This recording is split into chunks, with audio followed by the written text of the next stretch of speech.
मजहर अली शाह जो कि शाजिया को मरा हुआ समझ रहा था, 20 साल के बाद अपनी बीवी शाजिया से मिला, मगर इसके वो रिएक्शन नहीं थे जो इसके होने चाहिए थे। शाजिया भी मजहर अली शाह से 20 साल के बाद मिली है, मगर इसके भी वो रिएक्शन नहीं थे जो होने चाहिए थे। यहाँ पर होना तो कुछ यूं चाहिए था कि जब मजहर अली शाह देखता शाजिया को तो वो उसे देखता ही रह जाता। वो इतना ज्यादा हैरान होता कि 20 साल बाद वो उस औरत से मिल रहा है जिसे वो मरा हुआ समझ रहा था, आज उसके सामने खड़ी है। आखिर ये किस तरह पॉसिबल है? लेकिन वहां पर क्या हुआ कि मजहर अली शाह ने ये कह दिया कि आखिर आपने मुझसे झूठ क्यों बोला।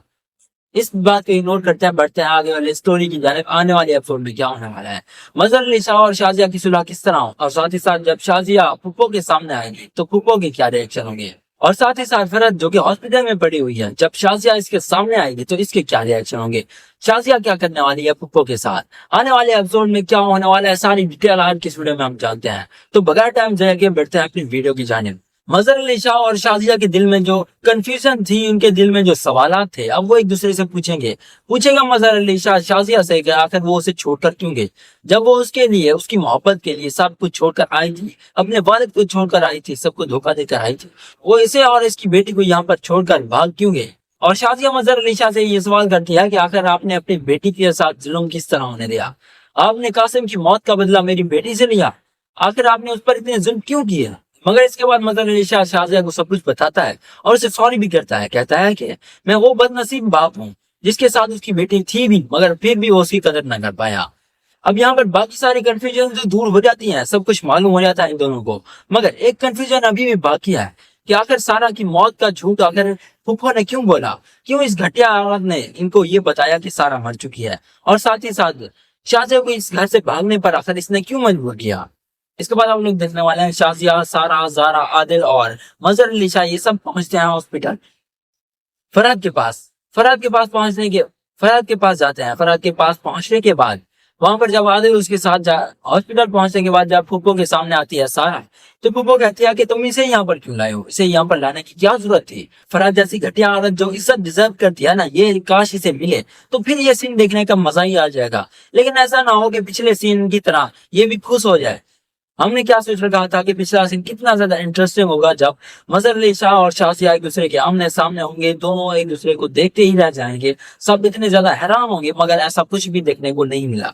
बट मैं एक्सपेक्ट करता हूँ कि आने वाला ये जो सीन है फरहत वाला, ये इंटरेस्टिंग होना चाहिए, वरना ये ड्रामा देखने का मजा ही नहीं आएगा। शाजिया फरहत से मिलते ही उससे ये सवाल जरूर करेगी कि उस दिन हॉस्पिटल में तुमने आखिर मुझसे ये झूठ क्यों बोला था, मैं यहाँ से भाग जाऊं वरना मजहर अली शाह मुझे मार देगा, वो मुझे मारना चाहता है। और बात यहाँ पर खत्म नहीं होती, जब मेरे वालिद यहाँ पर आए थे सारा को लेने के लिए, अगर तुमने झूठ क्यों बोला कि सारा मर चुकी है।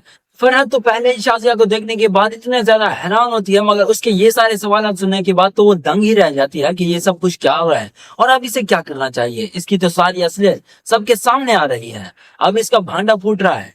फरहत जैसी घटिया औरत इतनी आसानी से हार मानेगी, ये हो ही नहीं सकता। फरहत कहेगी कि उस दिन मैंने तुम्हें नहीं भगाया था, बल्कि तुम इसलिए यहाँ से भागी थी क्योंकि तुम्हें मालूम था तुमने कासिम की जान ली है और इसके बाद मेरे भाई तुम्हें नहीं छोड़ेंगे। तुम अपनी असलियत छुपाने के लिए यहाँ से भागी थी, ना कि मैंने तुम्हें भगाया था।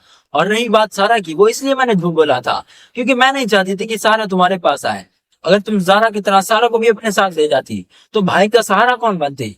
मगर इस बार फरहत के मगरमच्छ वाले आंसुओं पर कोई भी यकीन नहीं करता। सबको मालूम है कि फरहत अब भी हमेशा की तरह झूठ बोल रही है। इसके बाद फरहत के सारे भांडे फूट जाते हैं। इसके बाद मजहर अली शाह जो इसका हाल करेगा वो देखने वाला होगा, अब इसे मजीद अपने घर में नहीं रखेगा। इसके बाद मजहर अली शाह और शाजिया के दिल में जो कंफ्यूजन थी वो सारी दूर हो जाती है। सबको मालूम हो जाता है कि क्या असलियत है, क्या सच है। मगर अभी भी एक मेन प्रॉब्लम बाकी है जिसे सॉल्व करना बहुत ज्यादा जरूरी है ताकि इस ड्रामा सीरियल की हैप्पी एंडिंग हो सके। यहाँ पर सारा आदिल से तो मोहब्बत करती है, मगर आदिल सारा को बिल्कुल भी पसंद नहीं करता। वो जारा से मोहब्बत करता है और उससे शादी करना चाहता है। जारा भी आदिल से मोहब्बत करती है। अब होगा कुछ यूं कि इस ड्रामा सीरियल में एक बहुत बड़ा ट्विस्ट आएगा। वो यूं के नाना जी को आखिरकार मालूम हो जाता है कि आदिल और जारा एक दूसरे से मोहब्बत करते हैं और शादी करना चाहते हैं। इसके बाद वो सारा के साथ मिलकर प्लानिंग बनाता है। शादी वाले दिन एन मौके पर वो दुल्हन तब्दील कर लेते हैं। सारा की जगह जारा बैठ जाती है दुल्हन की जगह। तो इसी तरह आदिल की शादी हो जाती है जारा के साथ। और इसके बाद कुछ टाइम के बाद सारा और सलमान भी एक दूसरे को पसंद करने लगेंगे। फिर इसके बाद इन दोनों की भी शादी करवा दी जाएगी। इसके बाद इस ड्रामा सीरियल की हैप्पी एंडिंग हुई।